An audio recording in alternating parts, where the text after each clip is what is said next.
Happy Holi my beautiful family. आज रंगों का त्योहार है, खुशियों का त्योहार है, प्यार, अपनापन और नए एहसासों का त्योहार है। मैं दिल से आप सभी को होली की बहुत बहुत शुभकामनाएं देता हूं।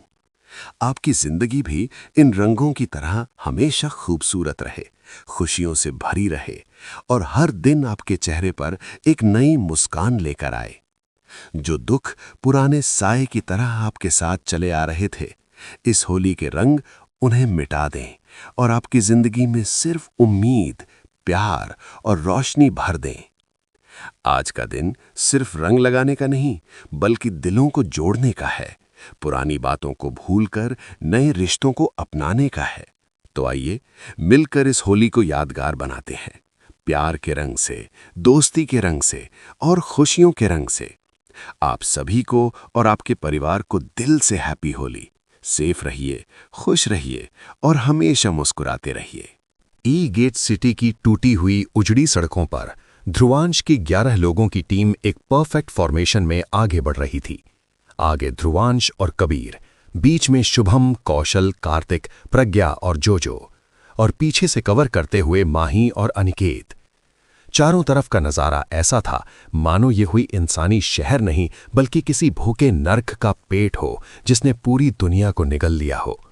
आसमान का रंग खून जैसा लाल था, जिस पर घने काले बादलों की परतें छाई हुई थीं। हवा का चलना पूरी तरह बंद था, लेकिन आसमान से राख के काले कण किसी मनहूस बर्फ की तरह लगातार गिर रहे थे। कड़क कड़क कड़क। सड़क पर बिखरे कांच और हड्डियों पर पड़ने वाले उनके भारी जूतों की आवाज इस जानलेवा सन्नाटे को चीर रही थी। हवा में सड़े हुए मांस और जली हुई रबर की इतनी तेज बदबू थी कि प्रज्ञा को अपना मुंह कपड़े से ढकना पड़ा। नीचे डामर की सड़क पर बड़ी बड़ी काली दरारें पड़ चुकी थीं, जिनके भीतर से कभी कभी एक अजीब सी बीमार कर देने वाली बैंगनी रोशनी धड़कती थी, जैसे जमीन के नीचे भी कोई विशालकाय शैतानी दिल धड़क रहा हो। ध्रुवांश सबसे आगे था। उसकी डेविल आई और उसकी छठी इंद्री लगातार हर दिशा, हर गली और हर टूटी हुई इमारत को स्कैन कर रही थी। यहां कोई स्पिरिचुअल एनर्जी काम नहीं कर रही थी। ई गेट का वो एंटी स्पिरिचुअल फील्ड उनके सीने पर एक भारी पत्थर की तरह दबाव डाल रहा था। लेकिन तभी सर्रर, ध्रुवांश की गर्दन के पीछे के बाल खड़े हो गए। एक अजीब सी बर्फीली सिहरन उसकी रीढ़ की हड्डी से गुजरी। वो अचानक रुक गया। रुको। उसने अपना हाथ उठाकर पूरी टीम को रोक दिया। सबके कदम वहीं जम गए, हथियारों पर पकड़ मजबूत हो गई। क्या हुआ भाई? कबीर ने अपनी सफेद और सुनहरी म्यान वाली तलवार को कसते हुए धीमी आवाज में पूछा। ध्रुवांश ने सामने देखा। टूटी हुई सड़क के आखिर में जहां घना धुआं फैला हुआ था, वहां कुछ आकृतियां खड़ी थीं। धुएं के कारण वे साफ नहीं दिख रही थीं। पहले लगा जैसे वो कुछ इंसान हैं जो सरवाइव कर गए हैं। उनके शरीर का आकार इंसानों जैसा ही था, लेकिन फिर वे हिले। उनके हिलने का तरीका इतना अप्राकृतिक और झटकेदार था कि पूरी टीम के रोंगटे खड़े हो गए। वो इंसान नहीं है, अनिकेत ने पीछे से फुसफुसाते हुए कहा। जैसे ही धुंध थोड़ी छटी, उन चीजों का असली रूप सामने आया। वे वो अनडेड डीमंस नहीं थे जिनसे वे पहले लड़े थे। ये अनडेड ह्यूमन टाइप डीमंस थे। ये बिल्कुल ज़ॉम्बीज की तरह लग रहे थे, लेकिन बहुत भयानक। ऐसा लग रहा था जैसे मरे हुए इंसानों और डीमंस की लाशों को किसी डार्क मैजिक या किसी खतरनाक ड्रग से वापस जिंदा करके पपेट बना दिया गया हो। हर शरीर में कुछ ना कुछ डरावना और गलत था। किसी का जबड़ा आधा फटा हुआ था और सीने तक लटक रहा था। किसी की आंखें सॉकेट से बाहर निकलकर गालों पर झूल रही थीं, लेकिन फिर भी वो सीधा ध्रुवांश को घूर रहा था। एक के हाथ की हड्डियां उसकी चमड़ी फाड़कर नुकीले भालों की तरह बाहर निकली हुई थीं। कईयों के पेट फटे हुए थे और उनकी आंतों की जगह वहां से काली सड़ी हुई धुंध निकल रही थी। उनकी चाल ऐसी थी जैसे वो मर चुके हों, लेकिन उनके मुड़े हुए शरीरों में एक ऐसी आक्रामक हिंसा दिख रही थी जो किसी भी जीवित चीज में नहीं हो सकती। बीच में खड़े जोजो ने डर के मारे अपना थूं कटका, लेकिन उसका स्ट्रीमर वाला कीड़ा शांत नहीं रह पाया। उसने अपना एआई कैमरा थोड़ा ऊपर किया और कांपती हुई आवाज में फुसफुसाया, ओह माय गॉड व्यूअर्स, अगर मैं आज इस नर्क से बच गया तो कसम से ये मेरी जिंदगी की सबसे एक्सक्लूसिव ग्राउंड रिपोर्ट होगी, हॉरर लाइव। माही जो उसके ठीक पीछे खड़ी थी, उसने जोजो की गर्दन पर अपना ठंडा खंजर सटा दिया। स्ट्रीमर, अगर तूने अभी एक भी फालतू आवाज की ना, तो मैं तेरे कैमरे के टूटने से पहले तेरी गर्दन तोड़ दूंगी, समझ गया? जोजो ने तुरंत अपने होठों पर उंगली रख ली और जोर जोर से सिर हिलाया। Okay okay ma'am, professional silence on. अचानक सामने खड़ा सबसे लंबा अनडेड, जिसका सिर एक तरबूज की तरह कुचला हुआ था, उसने अपना सिर एक असंभव एंगल पर टेढ़ा किया। उसकी गर्दन से हड्डियों के रगड़ने की खर खर कड़क की आवाज निकली जो सुनसान सड़क पर गूंज गई।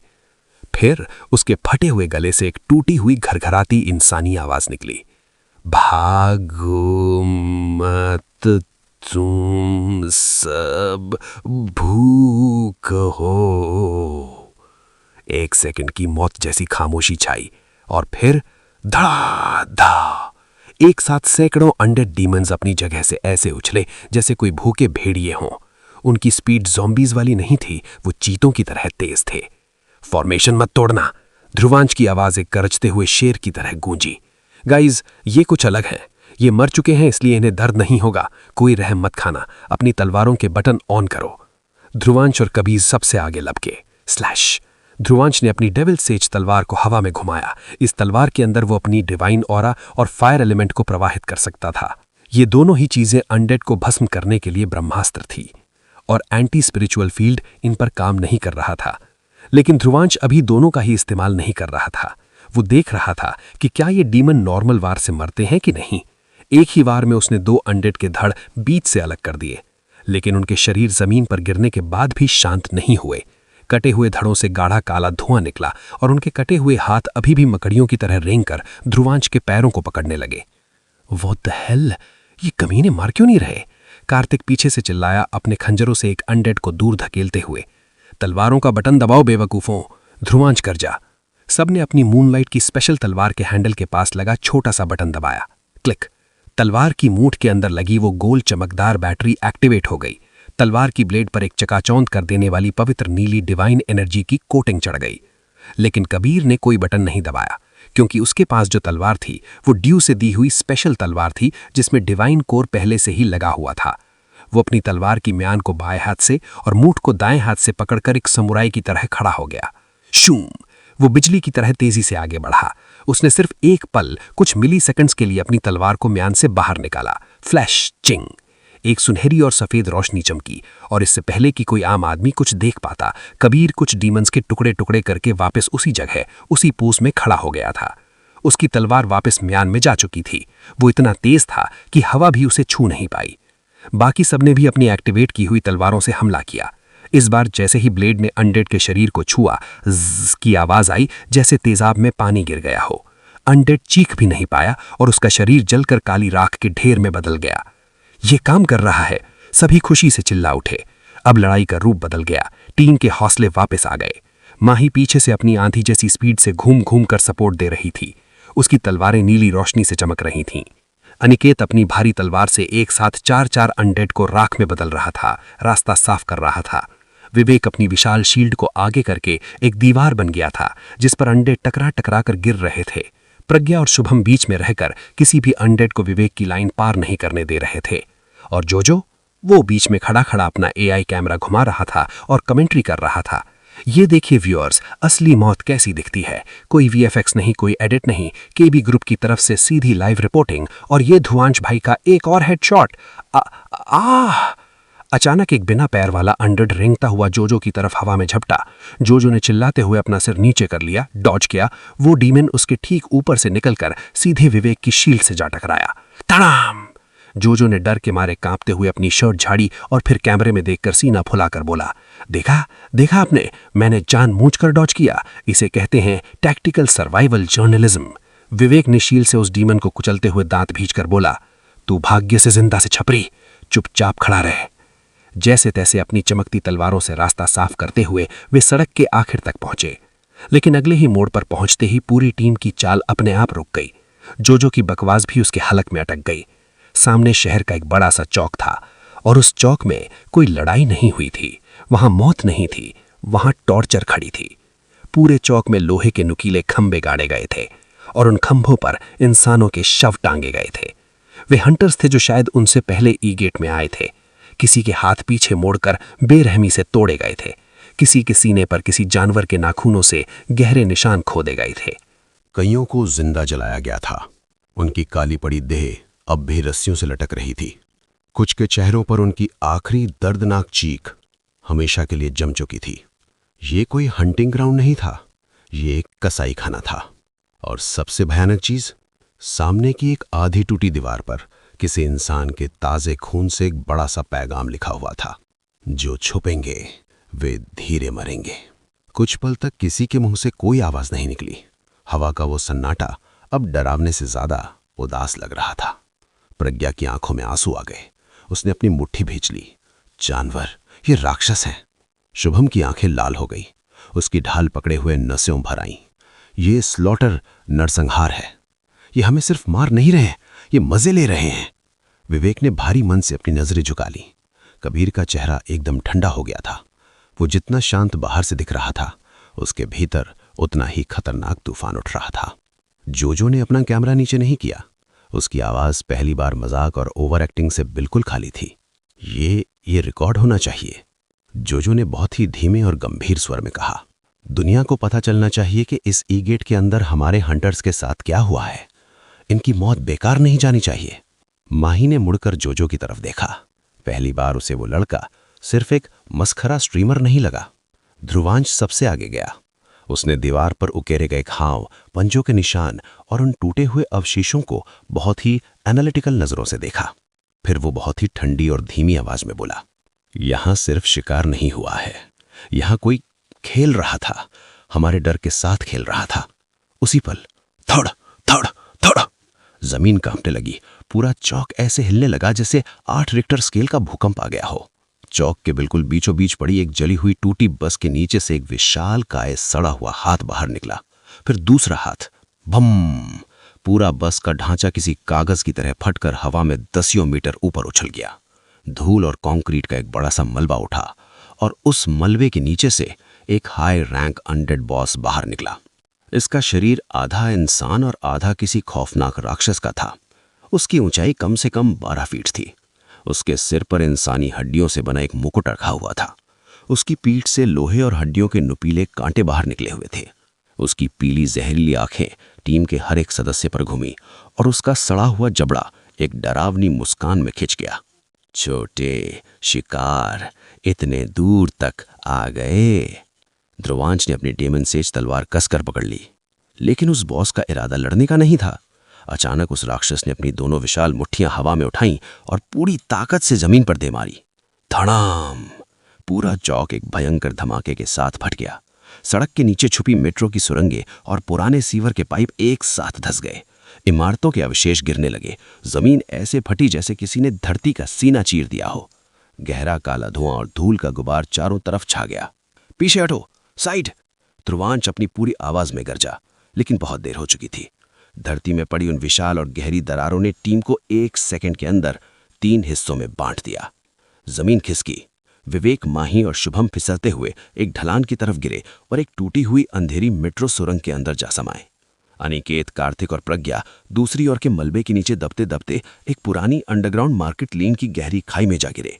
कबीर अकेला उस चौक के एक सुरक्षित किनारे पर खड़ा रह गया और ध्रुवांश और जोजो, जो ध्रुवांश के पीछे खड़ा था, दोनों एक साथ एक धसी हुई गहरी अंडरग्राउंड सीवर सड़क के रास्ते नीचे जा गिरे।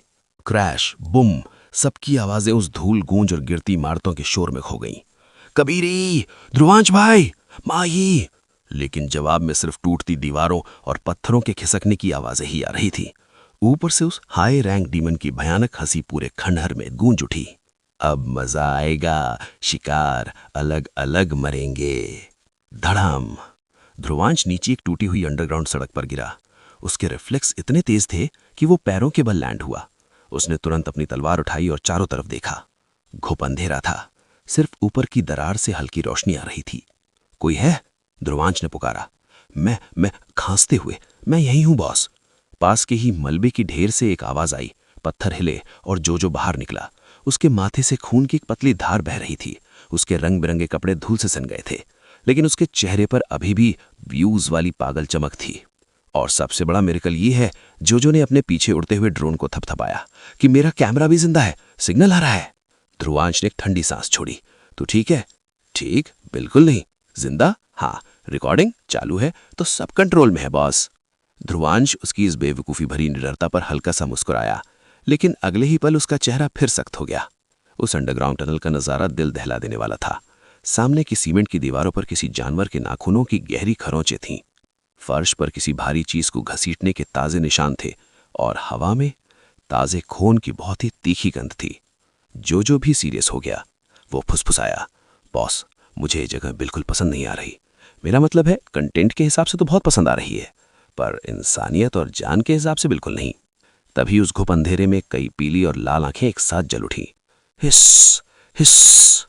टनल की नीची छतों पर दीवारों से छिपकलियों की तरह चिपके हुए और पाइप से उल्टे लटके हुए दर्जनों स्किन रिप्ड अनडेड दिखाई दिए। इनका रूप सबसे भयानक था।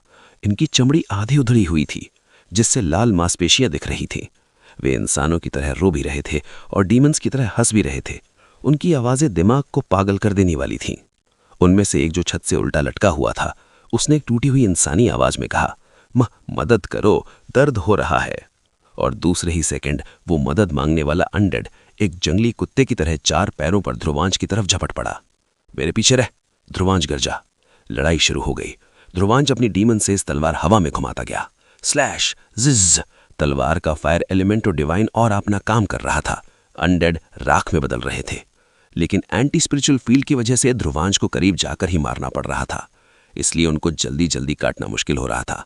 भले ही वो पहले इंसान थे, लेकिन अब वे कुछ और ही थे। उनकी चमड़ी पत्थर से भी मजबूत थी। हर वार असर कर रहा था, पर डीमंस की गिनती बहुत ज्यादा थी। अंडरग्राउंड टनल छोटी थी और लड़ने की जगह कम।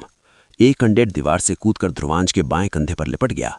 दूसरा जमीन पर रेंगता हुआ उसकी टांगों पर झपटा और तीसरा ठीक ऊपर से उसके सिर पर कूदने वाला था। तभी थाक, एक जोरदार आवाज हुई। जो मजाकिया था, लेकिन वो भी एक हंटर था। उसने अपनी मूनलाइट की स्पेशल तलवार निकाल ली थी। उसने बेसबॉल बैट की तरह उसे घुमाया और ऊपर से कूदने वाले अनडेड के सिर पर दे मारा। डिवाइन एनर्जी के असर से अनडेड का सिर पिचककर जलते हुए दूर जा गिरा। एक्सक्लूसिव ब्रेकिंग स्कल न्यूज, जो चिल्लाया। ध्रुवांश ने मौका पाते ही कंधे वाले अनडेड को लात मारकर दूर किया और टांगों वाले को तलवार से काट दिया। उसने मुड़कर जोजो को घूरा। जोजो ने अपनी चमकती तलवार हवा में घुमाई। पीछे रहूंगा तो कैमरे का एंगल खराब आएगा बॉस, मेरे सब्सक्राइबर्स मुझे गाली न देंगे। उसी समय एक बड़ा बिना चमड़ी वाला अनडेड सीधा जोजो के गर्दन पर कूदा। ध्रुवांश उसे बचाने के लिए पलटा, लेकिन जोजो भागा नहीं। उसने अपनी आंखें कसकर बंद की और अपनी चमकती तलवार को पूरी ताकत से आगे की तरफ चला दिया। खचैक! तलवार सीधा उस डीमन के कान और जबड़े को काटती हुई निकल गई। डीमन दर्द से चिल्लाया और उसका बैलेंस बिगड़ गया। कैसा लगा बहरे? जोजो ने कांपते हुए कहा। ध्रुवांश ने एक पल की भी देरी न की। उसने आगे बढ़कर उस लड़खड़ाते हुए अनडेड के सीने में तलवार घोंप दी और उसे राख में बदल दिया। ध्रुवांश ने अपनी तलवार नीचे की। उसने पहली बार जोजो की तरफ बहुत ही गौर से देखा। ये लड़का बेवकूफ है, छपरी भी लगता है, लेकिन इसमें कुछ तो बात थी। तो सच में एक नंबर का बेवकूफ है, ध्रुवांश ने गहरी सांस लेते हुए कहा। जोजो हाँफते हुए अपनी तलवार के सहारे खड़ा हुआ। उसके चेहरे पर पसीना था, लेकिन उसने मुस्कुराकर जवाब दिया, करेक्ट बॉस, मैं बेवकूफ हूं, लेकिन डरपोक नहीं। ध्रुवांश की ठंडी आंखों में पहली बार स्ट्रीमर के लिए एक हल्की सी स्वीकृति आई। ध्रुवांश ने अपनी तलवार को घुमाकर अपने कंधे पर रखा और अंधेरी टनल की तरफ देखा, जहां से और भी आवाजें आ रही थी। तो ठीक है, मेरे पीछे चल और मरना मत। ध्रुवांश ने एक शैतानी मुस्कान दी। मुझे लगता है आगे जाके मुझे एक रिपोर्टर बेवकूफ हंटर की जरूरत पड़ सकती है। जोजो ने अपने खून से सने चेहरे के साथ एक चौड़ी स्माइल दी। उसने अपने एआई कैमरे को इशारा किया कि वो उसके कंधे के पास आ जाए। ओह बॉस, अब मैं सिर्फ एक रिपोर्टर नहीं, आपका वॉर करस्पॉन्डेंट हूं। चलिए दुनिया को दिखाते हैं कि हम क्या चीज हैं। और इसी के साथ अंडरग्राउंड नर्क में उन दोनों का खूनी सफर शुरू हुआ। बाकी की टीमें कहां गिरी हैं? क्या माही, विवेक और शुभम बच पाएंगे? और कबीर उस हाई रैंक बॉस के सामने अकेला क्या करेगा? ई गेट की सबसे बड़ी जंग अब अलग अलग हिस्सों में शुरू हो चुकी है। जमीन फटने के बाद तीन हिस्सों में बढ़ चुकी थी। दूसरी तरफ एक टूटी हुई अंधेरी मेट्रो सुरंग के अंदर। यहां सिर्फ इमरजेंसी लाइट्स की लाल और धुंधली चमक थी, जो बीच बीच में जिज की आवाज के साथ ब्लिंक कर रही थी। हवा में जंग, सड़े हुए पानी और मौत की बदबू थी। विवेक सबसे आगे चल रहा था। उसके हाथ में मूनलाइट की दी हुई स्पेशल डिवाइन शील्ड थी। इस शील्ड के अंदर भी वही डिवाइन सेल लगा था जो हथियारों में था, और ये लाल रंग की एक हल्की सुरक्षा परत बना रहा था। उसके ठीक पीछे माही थी। उसने अपने दोनों डिवाइन खंजर निकाले हुए थे और सबसे पीछे शुभम, जो अपनी भारी तलवार को कसकर पकड़े हर छोटी सी आवाज को सुनने की कोशिश कर रहा था। अचानक सुरंग के अंधेरे हिस्से से धीमी धीमी सिसकियां और रोने की आवाजें सुनाई थीं। बचाओ प्लीज, दर्द हो रहा है। शुभम की चाल थम गई। कोई है? शुभम ने फुसफुसाते हुए कहा। शायद कोई सर्वाइवर है। रुको, विवेक ने अपनी शील्ड आगे करते हुए चेतावनी दी। यहां कुछ भी इंसान नहीं है। लेकिन जैसे ही वे थोड़ी और आगे बढ़े, लाल रोशनी में उन्हें कुछ आकृतियां घुटनों के बल बैठी दिखीं। वो लोग थे, फटे हुए कपड़ों में, बच्चे और औरतें भी। उनके सिर नीचे झुके हुए थे और वे रो रहे थे। अरे, माही का दिल एक पल के लिए पसीज गया। वो एक कदम आगे बढ़ी, तभी उन सब ने एक साथ अपना सिर ऊपर उठाया। उनके चेहरे इंसानों जैसे ही थे, लेकिन उनका मुंह उनके कानों तक फटा हुआ था। उनके जबड़ों के अंदर नुकीले आरी जैसे दांत थे और आंखों की जगह सिर्फ काले गड्ढे थे। और अगले ही पल वो रोने की आवाज एक भयानक चीख में बदल गई और वे सब पागलों की तरह चारों पैरों पर भागते हुए उन तीनों पर टूट पड़े। फेकर्स, माही गुस्से से चीखी, मारो इन्हें। लड़ाई बेहद क्रूर थी। माही के खंजर चमकते हुए अनडेड डीमंस के पेट और गर्दन चीर रहे थे। डिवाइन एनर्जी के संपर्क में आते ही वे फेकर्स जलकर राख हो रहे थे। स्लैश, खच। शुभम अपनी भारी तलवार से भारी वार कर रहा था। विवेक अपनी डिवाइन शील्ड से टक्कर मार रहा था। धड़ाम, शील्ड से टकराकर कई अनडेड दीवार में धंस रहे थे और जल रहे थे। तभी अंधेरे का फायदा उठाकर एक अनडेड ने पीछे से छलांग लगाई और शुभम के बाएं कंधे में अपने सड़े हुए दांत गड़ा दिए। शुभम दर्द से चीखा। इससे पहले कि वो अनडेड शुभम का मांस नोचता, माही बिजली की रफ्तार से पलटी। उसने अपने खंजर को घुमाया और श्वांक, उस अनडेड का फटा हुआ जबड़ा ही काटकर हवा में उड़ा दिया। फिर उसने उसे लात मारकर दूर किया और गुर्रा कर बोली, मरना मत इडियट, तुम्हें प्रोटेक्ट करना मेरा काम नहीं। शुभम ने दर्द के बावजूद एक छोटी सी हंसी हंसी। इतनी स्वीट केयर सुनकर तो अब जिंदा ही रहना पड़ेगा। माही ने आंखें तरेरी। फ्लर्ट किया तो दूसरा कंधा मैं खुद काट दूंगी, फोकस करो। विवेक, जो आमतौर पर सीरियस रहता था, उसने पहली बार इस खौफनाक माहौल में एक हल्की मुस्कान दी। कम से कम हमारा टीम वर्क तो अच्छा है। लेकिन तभी सुरंग के आखिर से अंधेरे को चीरते हुए भारी और धीमी कदमों की आवाज आई। थप, कड़क, थप। एक और हाई रैंक डीमन, बॉस। ये उस चौक वाले बॉस जितना विशाल नहीं था, लेकिन ये ज्यादा खतरनाक और चालाक लग रहा था। इसका शरीर दुबला, लंबा और सड़ी हुई काली नसों से भरा हुआ था। लेकिन सबसे डरावनी बात यह थी कि इसकी 4 भुजाएं थी। हर हाथ में अलग अलग हथियार था। एक हड्डी का भाला, एक जंग लगी खून से सनी तलवार, एक कांटों वाली चेन और किसी इंसान की रीढ़ की हड्डी से बना एक लंबा कोड़ा। उसने बहुत ही शांत, घरघराती हुई आवाज में कहा, 3 बचे हैं, कौन पहले टूटेगा? विवेक अपनी शील्ड को जमीन पर गड़ाते हुए आगे आया। उसकी आंखों में कोई डर नहीं था। पहले तो टूटेगा 4 हाथ वाले छिपकली। दूसरी ओर मार्केट लेन की हालत और भी डरावनी थी। यहां अनिकेत, कार्तिक और प्रज्ञा मलबे के साथ नीचे गिरे थे। ये एक अंडरग्राउंड शॉपिंग एरिया था। दुकानों के टूटे बोर्ड अभी भी लटके थे। कुछ जगह शीशे टूटे हुए थे और जमीन पर बच्चों के खिलौने, कपड़े और रोजमर्रा का सामान पड़ा था। और उन्हीं के बीच खून की सूखी और ताजी धारियां थीं, जो बता रही थीं कि लोगों को यहां घसीटा गया था। कार्तिक ने अपने खंजर और पीठ पर बंधा भाला कसकर पकड़ा। मूनलाइट से सभी को उनकी स्पेशलिटी के हिसाब से हथियार मिले थे और कार्तिक क्लोज कम्बैट के साथ साथ भाला चलाने में भी माहिर था। यार, ये जगह मुझे बहुत बुरी फीलिंग दे रही है। ऐसा लग रहा है जैसे कोई हमें लगातार देख रहा है। अनिकेत ने अपनी भारी डिवाइन तलवार घुमाई। बस अलर्ट और हो, ये अनडेड चालाक है। चलते चलते प्रज्ञा अचानक एक खिलौनों की दुकान के सामने रुक गई। वहां शीशे पर किसी छोटे बच्चे के खून से सने हाथों के निशान थे। अंदर फर्श पर किसी ने मरने से पहले अपनी उंगलियों से खून से लिखा था। हमने दरवाजा बंद रखा, फिर भी वे आ गए। प्रज्ञा की आंखें भर आईं। एक हीलर होने के नाते वो लोगों का दर्द महसूस कर सकती थी, लेकिन अगले ही पल उसकी आंखों के आंसू सूख गए और चेहरा सख्त हो गया। आज जो भी सामने आएगा जिंदा वापस नहीं जाएगा। तभी क्रैश, एक कपड़े की दुकान की छत फटी और वहां से 3 बेहद तेज ब्लेड आर्म अनडेड नीचे गिरे। ये नॉर्मल ज़ॉम्बीज नहीं थे। इनके हाथों की जगह लंबी मुड़ी हुई हड्डियों की धारें थीं। कार्तिक फुर्ती से पीछे कूदा। ओ तेरी, ये तो हाथ कटे निकले बे। अनिकेत ने अपनी तलवार को बैटरी मोड पर किया। स्लैश, एक ही भारी वार में उसने पहले डेमन को बीच से काटकर राख बना दिया। प्रज्ञा ने अपनी शॉर्ट डिवाइन सॉर्ड से दूसरे के घुटने काट दिए। लेकिन कार्तिक तीसरे से भिड़ गया। उस अनडेड की स्पीड बहुत ज्यादा थी। वो बार बार हवा में उछलकर कार्तिक को अपने बोन ब्लेड से काटने की कोशिश कर रहा था। कार्तिक सिर्फ डिफेंस कर पा रहा था। ये तो हैकर निकला बे। झुक, प्रज्ञा गर्जी। कार्तिक तुरंत नीचे झुका। प्रज्ञा ने जमीन से एक नुकीला लोहे का पाइप उठाया, उसमें थोड़ी सी अपनी बची हुई स्पिरिचुअल एनर्जी डाली और उसे एक भाले की तरफ फेंक दिया। लोहे का पाइप सीधा उस डीमन के सीने कोर में जा धंसा। वो अनडेड वहीं तड़प कर राख बन गया। कार्तिक हाँफता हुआ खड़ा हुआ। Okay, remind me never to annoy you. Pragya ने अपनी तलवार साफ करते हुए ठंडा जवाब दिया, टू लेट, तुम मुझे हमेशा गुस्सा दिलाते हो। लेकिन तभी उनकी बातें बीच में रुक गईं। ऊपर की इमारत की छत पर अंधेरे में कई हाई रैंक आकृतियां दिखाई दी। वे 4-5 थे। वे अभी हमला नहीं कर रहे थे। वे बस नीचे खड़ी इस इंसानी टीम को देख रहे थे, जैसे कोई भूखा शिकारी हिरनों के थकने और भागने का इंतजार करता है। निकेत ने अपनी तलवार कस ली। उसके माथे पर पसीना आ गया। ये खेल रहे हैं हमारे साथ, वे हमें थका रहे हैं। उधर उस मेन चौक पर वो विशालकाय हाई रैंक डीमन जिसने पूरी टीम को अलग किया था और जमीन फाड़ दी थी, वो अपनी भयानक हंसी हंस रहा था। कमजोर इंसान, सब दब गए। लेकिन उसकी हंसी तब रुकी जब उस उड़ती हुई धूल और धुएं के बीच से एक आकृति बाहर आई। उसके कदम बहुत शांत थे। जैसे जैसे धूल छटी वो चेहरा साफ हुआ। वो कबीर था। उसकी आंखें लाल और सीरियस थीं। उसके चेहरे पर अब वो हमेशा रहने वाली चिरकुट स्माइल नहीं थी।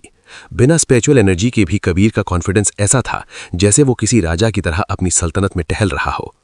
इस कबीर को देखकर कोई नहीं बता सकता था कि ये वही लड़का है जो कुछ समय पहले तक अकेले रेड करने से भी डरता था और अपने गार्ड्स के पीछे छिपता था। आज वो बिना हंटर पावर्स के भी एक खौफनाक अनडेड बॉस के सामने ऐसे खड़ा था जैसे बॉस नहीं बल्कि कोई कीड़ा हो। वो हाई रैंक अनडेड कबीर को देखते हुए अपनी भारी आवाज में बोला, लगता है तुम अकेले रह गए बच्चे। तुम्हें मलबे में ही छुपे रहना चाहिए था। मुझे अभी किसी को मारना नहीं था, मैं तो बस खेलना चाहता था। लेकिन अब तुम आ ही गए हो तो मैं तुम्हें जिंदा चबाऊंगा। वो अपना वाक्य पूरा कर पाता उससे पहले ही शूम, कबीर अपनी जगह से गायब हुआ। उसने अपने बाएं हाथ से म्यान को पकड़ा और दाएं हाथ से तलवार की मूठ को। क्लिक, एक हल्की सी चिन की आवाज आई। कबीर ने तलवार को सिर्फ 1 इंच बाहर निकाला और फिर वापस अंदर डाल दिया। कबीर वापस अपनी जगह पर खड़ा था। वो हिला तक नहीं था, या यूं कहें वो इतना तेज हिला था कि वो हाई रैंक बॉस उसे देख भी नहीं पाया। सामने खड़े उस विशालकाय बॉस का हंसता हुआ चेहरा अचानक गंभीर हो गया। स्लर्च, एकदम से बॉस का दाया हाथ विशालकाय मुट्ठी कंधे से कटकर नीचे गिर गया। काले खून का फव्वारा छूटा। बॉस की आंखें फटी रह गई। वो गुस्से से कबीर को घूरते हुए गुर्राया, मैंने तुम्हें हल्के में ले लिया कीड़े। वो बोल ही रहा था कि कबीर ने अपनी तलवार की मूठ पर फिर से अंगूठा रखा। क्लिक, वही मूव दोहराया। स्लर्च, इस बार बॉस का दूसरा हाथ भी कोहनी से कटकर जमीन पर गिर गया। हाई रैंक बॉस का चेहरा अब नफरत से जल रहा था। दर्द महसूस न होने के बावजूद ये उसके शान के खिलाफ था। तुम्हें अपने पैरों तले कुचल। वो फिर से पूरा नहीं बोल पाया।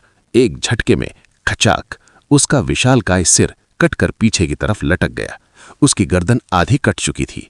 कबीर अभी भी उसी जगह, उसी समुराई पोज में खड़ा था। उसकी आंखें एकदम ठंडी थीं। कबीर ने एक हल्की कड़वी और चिढ़ से भरी मुस्कान के साथ कहा, मुझे घिन आती है तुम जैसों को देखकर, इतनी बकवास करते हो। लेकिन लड़ाई अभी खत्म नहीं हुई थी। कबीर बोल ही रहा था कि उस डीमन के कटे हुए हाथ और पीछे लटका हुआ सिर किसी काली जेली की तरह पिघलने लगे।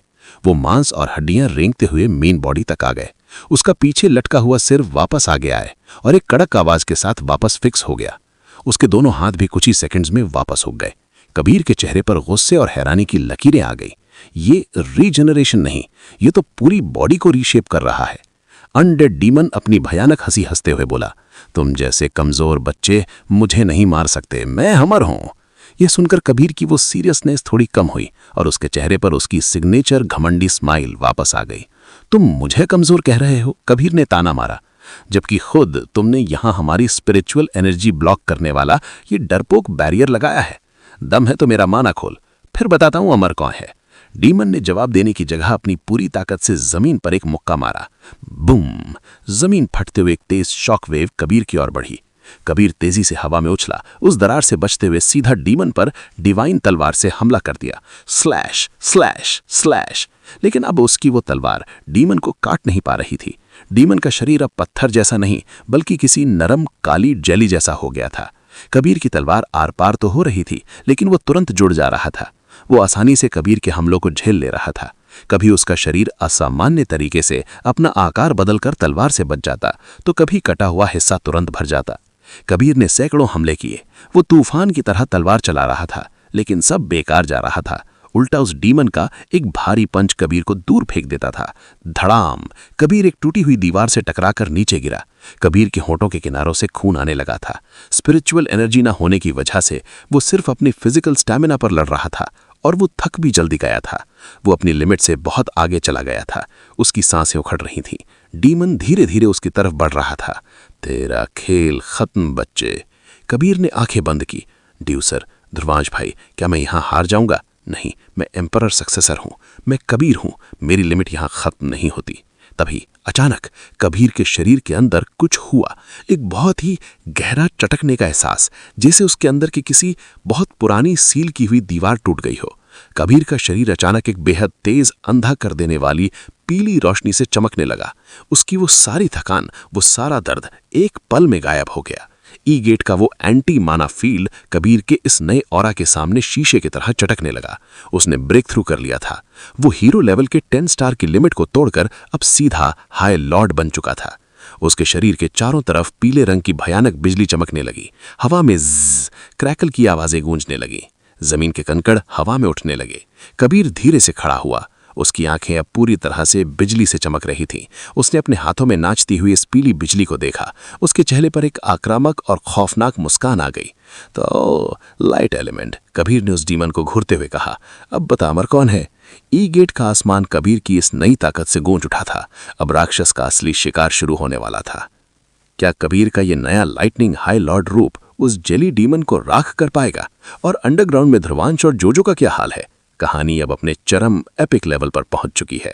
ई गेट की उस टूटी हुई मार्केट लेन में कबीर का शरीर अब एक इंसानी शरीर नहीं लग रहा था। वो साक्षात बिजली का एक कंडक्टर बन चुका था। भले ही ई गेट के एंटी स्पिरिचुअल फील्ड ने उसकी स्पिरिचुअल एनर्जी को अभी भी ब्लॉक किया हुआ था, लेकिन कबीर ने हीरो लेवल 10 स्टार की लिमिट तोड़कर हाई लॉर्ड का ब्रेक थ्रू कर लिया था। और सबसे बड़ी बात, उसे एक नया एलिमेंट मिल गया था, लाइटनिंग। कबीर के शरीर पर पीली और नीली बिजली की लहरें सांप की तरह रेंग रही थीं। हवा में जिज क्रैकल की तेज आवाजें गूंज रही थीं। कबीर ने अपनी चमकती हुई हथेली को देखा और धीमी लेकिन हैरान आवाज में मन ही मन कहा, जहां तक मुझे पता है दुनिया में सिर्फ 5 बेसिक एलिमेंट होते हैं, अर्थ, स्पेस, वाटर, एयर और फायर। तो ये लाइटनिंग एलिमेंट मुझे कैसे मिल गया? फिर उसे हंटर एकेडमी की एक पुरानी क्लास याद आई। शायद ये उन स्पेशल सद एलिमेंट्स में से एक है। जैसे कई साल पहले एक एलिमेंटल लेवल के हंटर ने आइस एलिमेंट हासिल किया था, जो वाटर एलिमेंट का ही एक म्यूटेटेड रूप था। उसी तरह ये लाइटनिंग शायद एयर का सब एलिमेंट है। ड्यू सर, आपने मुझे सच में एक मॉन्स्टर बना दिया। सामने खड़ा वो हाई रैंक जेली डीमन भी बेवकूफ नहीं था। उसने देख लिया था कि ये लड़का अचानक से बहुत ज्यादा पावरफुल हो गया है। तो मरेगा। डीमन ने एक भयानक दहाड़ मारी और अपनी जली जैसी बॉडी को एक विशाल नुकीले पत्थर में बदलकर पूरी ताकत से कबीर को कुचलने के लिए छलांग लगाई। उसका विशालकाय मुक्का कबीर के सिर को छू नहीं वाला था कि फ्लैश, कबीर वहां से गायब हो गया। उसकी स्पीड अब लाइट की स्पीड को टक्कर दे रही थी। क्या? डीमन की आंखें फटी रह गईं। अगले ही पल डीमन के ठीक पीछे 10 मीटर की दूरी पर कबीर खड़ा दिखाई दिया। कबीर का हाथ उसकी म्यान में रखी सफेद सुनहरी तलवार के हैंडल पर गया। उसकी आंखों में एक बर्फीली चमक थी। शुम जिस, कबीर ने तलवार को म्यान से निकाला और 1 सेकंड के 1000वें हिस्से में हवा में घुमा दिया। पीले रंग की बिजली का एक भयंकर तूफान उठा। उस हाई रैंक डीमन के शरीर पर एक साथ कई जगह पीली बिजली चमकी। कबीर बस उसके पीछे खड़ा अपनी तलवार को वापस म्यान में बहुत ही स्टाइल से डालता हुआ दिखाई दिया। क्लिक, जैसे ही तलवार म्यान में लॉक हुई, स्लर्च, बूम, उस विशालकाय हाई रैंक डीमन के शरीर के 1-2 नहीं 20 टुकड़े हो गए। कबीर ने उसे किसी गर्म मक्खन की तरह काट दिया था और इस बार वो डीमन जुड़ नहीं पाया। कबीर की लाइटनिंग ने उसके कटे हुए हिस्सों को अंदर तक जलाकर कोयला कर दिया था। और सबसे बड़ी बात, इस आखिरी हमले में कबीर ने सिर्फ उसका सिर ही नहीं उड़ाया था, बल्कि उसके सीने में मौजूद कोर को भी बिजली से भस्म कर दिया था। वो अमर डीमन राख के ढेर में बदल गया और हवा में उड़ गया। कबीर ने गहरी सांस छोड़ी, उसकी पीली बिजली शांत हो गई और वो घुटनों के बल जमीन पर बैठ गया। वो पूरी तरह थक चुका था, लेकिन उसके चेहरे पर एक विजेता वाली मुस्कान थी। चेकमेट जली बॉय। उसी समय मूनलाइट रल्म से मीलों दूर डीएच लैंड के सबसे सुरक्षित वॉर रूम में यहां का माहौल बेहद तनावपूर्ण था। एक विशाल स्क्रीन पर ई गेट का लाइव ब्रॉडकास्ट चल रहा था। जोजो का एआई कैमरा सब कुछ दुनिया को दिखा रहा था। कमरे की एक बड़ी सी गोल मेज के चारों तरफ डीएच लैंड के सबसे ताकतवर लोग बैठे थे। वहां 5 एम्परर्स थे, जिनमें शिवाय, आरना, लेडी एम्परर और बाकी शामिल थे। उनके साथ हंटर ऑर्गेनाइजेशन का चीफ, डीएच लैंड का प्रेसिडेंट और 5 महान परिवारों के हेड्स मौजूद थे। यहां तक कि विल सेन भी वहां मौजूद था। वो सब शुरू से ही वो सारा नजारा देख रहे थे।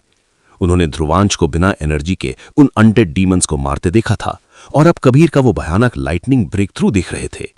आरना ने मेज पर हाथ मारते हुए कहा, हमें कुछ करना होगा। या तो हम एम्परर्स को वहां ई गेट में उनकी मदद के लिए जाना चाहिए, या फिर उन बच्चों को वहां से तुरंत वापस बना लेना चाहिए। वहां की हवा में स्पिरिचुअल एनर्जी नहीं है, उनका माना ब्लॉक किया गया है। वो अब फाइटर्स से ज्यादा कुछ नहीं है। हम उन्हें मरने के लिए नहीं छोड़ सकते। शिवाय, जो हमेशा शांत रहता था, उसने नाम में सिर हिलाते हुए आरना को जवाब दिया। आरना, वो वापस आने वाले नहीं हैं। ध्रुवांश को तो मैं बहुत अच्छे से जानता हूं। वो बिना उस शहर को आजाद कराए बिल्कुल वापस नहीं आएगा। और रही बात हमारे वहां जाकर मदद करने की, तो मैं तो अभी जाने को रेडी हूं, लेकिन शिवाय ने हंटर चीफ की तरफ देखा। हमारे चीफ शायद इसकी इजाजत नहीं देंगे। हंटर चीफ ने गहरी सांस ली। उनका चेहरा बहुत गंभीर था। उन्होंने सबको समझाते हुए कहा, अगर तुम एम्परर्स वहां गए तो तुम उस एंटी माना फील्ड की वजह से तुम भी कोई एम्परर नहीं रहोगे। तुम भी बस एक स्ट्रांग फाइटर बनकर रह जाओगे।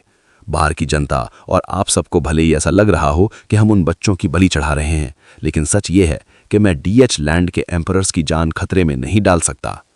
चीफ ने स्क्रीन की तरफ इशारा किया। तुम लोग ही वो दीवार हो जो सीधे तौर पर अपने देश के लिए लड़ सकते हो।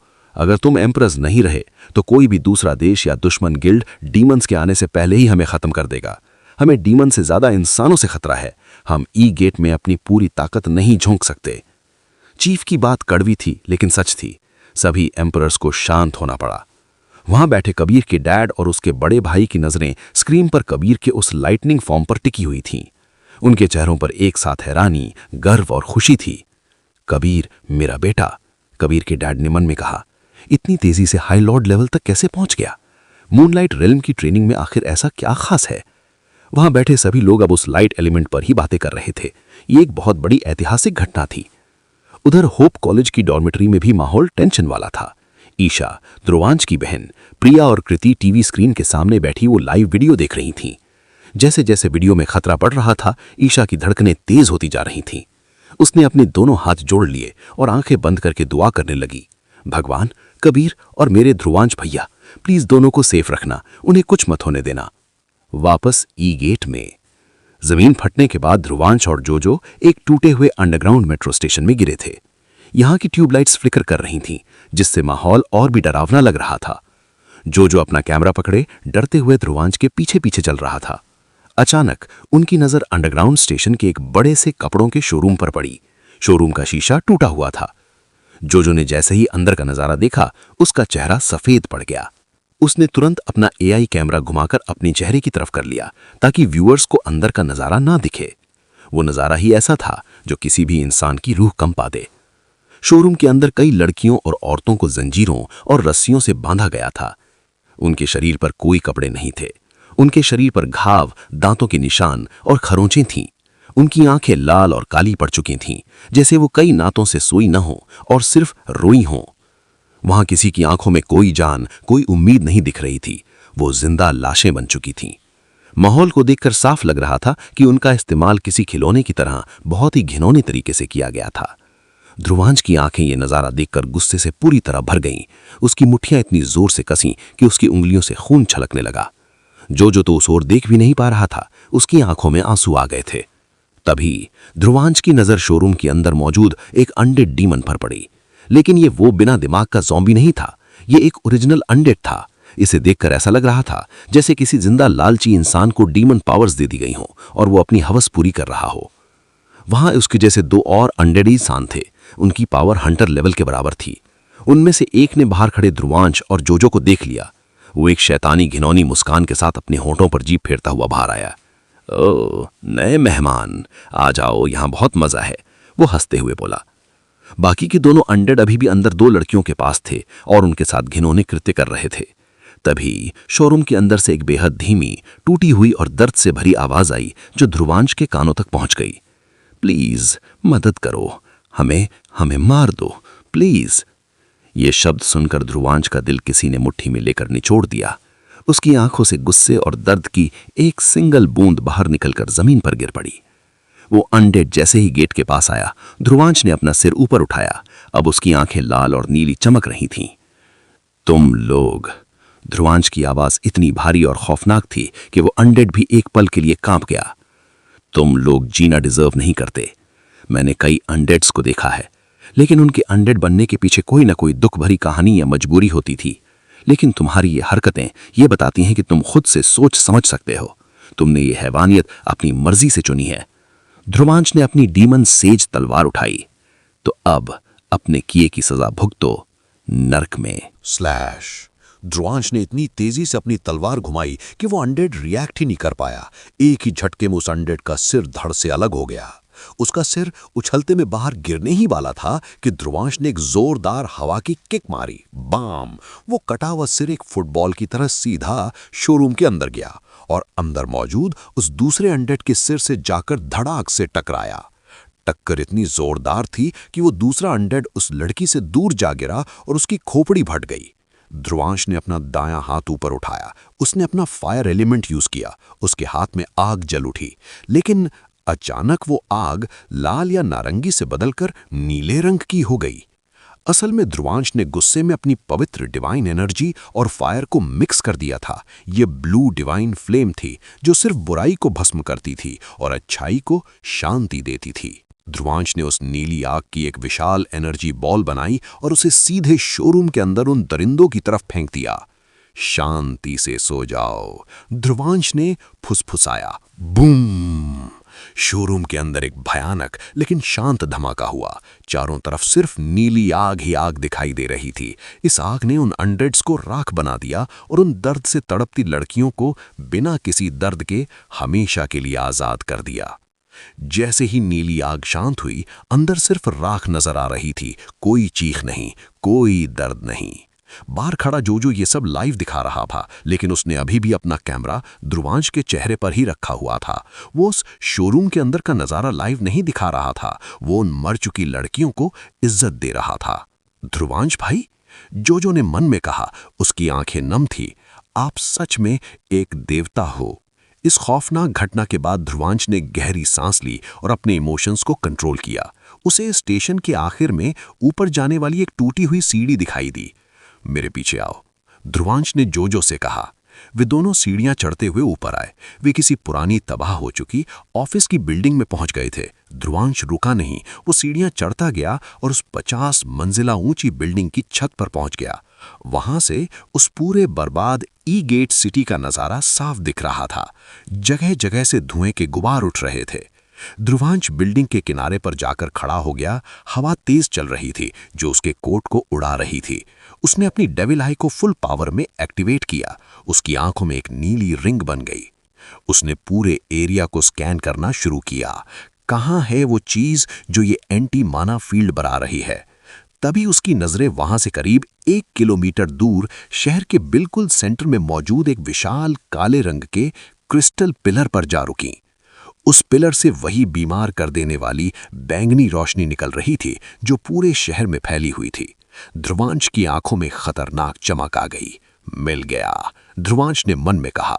यही वो कोर है जो हमारी स्पिरिचुअल पावर को ब्लॉक कर रहा है और इन अनडेड्स को कंट्रोल कर रहा है। मुझे बस उसे खत्म करना है।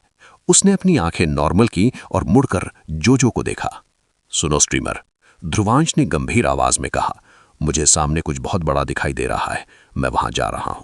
जोजो ने अपना कैमरा तैयार किया। ओके बॉस, मैं आपके पीछे ही हूं। नहीं, ध्रुवांश ने उसे रोक दिया। तुम यहीं इस बिल्डिंग पर रहोगे। जोजो हैरान रह गया। लेकिन क्यों बॉस? ध्रुवांश ने शहर की तरफ इशारा किया। वहां जो है वो बहुत खतरनाक है, तुम यहां ऊपर सेफ हो। मैंने स्कैन कर लिया है, यहां आसपास कोई पावरफुल हाई रैंक अनडेड नहीं है। कुछ नॉर्मल ज़ॉम्बीज हैं पर वो इस बिल्डिंग के ऊपर तक नहीं आ पाएंगे, और अगर एक दो आ भी गए तो तुम्हारे पास मूनलाइट की तलवार है, तुम उन्हें संभाल लोगे। जोजो कोई बेवकूफ नहीं था, वो ध्रुवांश की आंखों का सीरियसनेस समझ गया। वो समझ गया कि सामने कुछ ऐसा है जो ध्रुवांश जैसे मॉन्स्टर को भी अलर्ट कर रहा है। ध्रुवांश उसे साथ ले जाकर खुद के लिए कोई कमजोरी या रुकावट नहीं खड़ी करना चाहता था। जोजो ने अपना थूक गटका और एक आर्मी सल्यूट मारते हुए हाँ में सर हिलाया। अंडरस्टूड बॉस, मैं यहीं से आपको कवर करूंगा। ध्रुवांश ने हल्का सा सिर हिलाया। उसने अपनी डीमन सेज तलवार को अपने कंधे पर रखा। वो बिल्डिंग के बिल्कुल किनारे पर खड़ा था। नीचे 50 मंजिल गहरी मौत की खाई थी। ध्रुवांश ने जमीन पर पैर जमाए और अपनी पूरी फिजिकल स्ट्रेंथ का इस्तेमाल करते हुए हवा में एक लंबी छलांग लगा दी। बूम! उसके कूदने के फोर्स से बिल्डिंग का वो कोना टूट कर गिर गया। ध्रुवांश हवा में एक सुपर हीरो की तरह उड़ता हुआ एक बिल्डिंग से दूसरी बिल्डिंग की छत पर कूदने लगा। छलांग, लैंड, फिर छलांग। लेकिन आखिर में जब वो उस कोर के सबसे नजदीक की एक दूर की बिल्डिंग की ओर कूदा तो हवा में उसका अंदाजा थोड़ा गलत हो गया। वो छत तक पहुंच नहीं पाया। ग्रेविटी ने उसे अपनी तरफ खींचा और वो तेजी से नीचे उस बिल्डिंग की कांच वाली दीवार के सहारे गिरने लगा। बॉस! दूर से जोजो कैमरे में देखकर चीखा। लेकिन ध्रुवांश पैनिक नहीं हुआ। गिरते हुए उसने हवा में ही अपनी डीमन सेज तलवार को सीधा किया और उसकी ब्लेड को बिल्डिंग की मजबूत कंक्रीट और कांच वाली दीवार में जोर से घुसा दिया। क्रैश! तलवार दीवार को फाड़ती हुई, कंक्रीट को काटती हुई नीचे की तरफ खिसकने लगी। चिंगारियां और कांच के टुकड़े उड़ने लगे। इस ब्रेक की वजह से ध्रुवांश की गिरने की स्पीड कम होने लगी और आखिरकार जब वो जमीन से 10 फीट ऊपर था, उसने तलवार को बाहर निकाला, हवा में एक परफेक्ट फ्लिप मारा और एक बहुत ही शानदार सुपर हीरो लैंडिंग के साथ जमीन पर आ खड़ा हुआ। जमीन पर धूल का एक छोटा सा गुबार उठा। ध्रुवांश धीरे से खड़ा हुआ। उसने अपनी गर्दन चटकाई। उसके ठीक सामने वो विशालकाय बैंगनी रोशनी वाला सेंटर कोर मौजूद था। Game on! ध्रुवांश ने अपनी तलवार घुमाते हुए मन में कहा। क्या ध्रुवांश उस मेन कोर को तोड़ पाएगा? कोर की रक्षा कौन कर रहा है? और सिल्वी के साथ जो साजिश रची गई है, क्या वो ध्रुवांश को कमजोर कर देगी? कहानी अब अपने चरम सस्पेंस की ओर बढ़ रही है।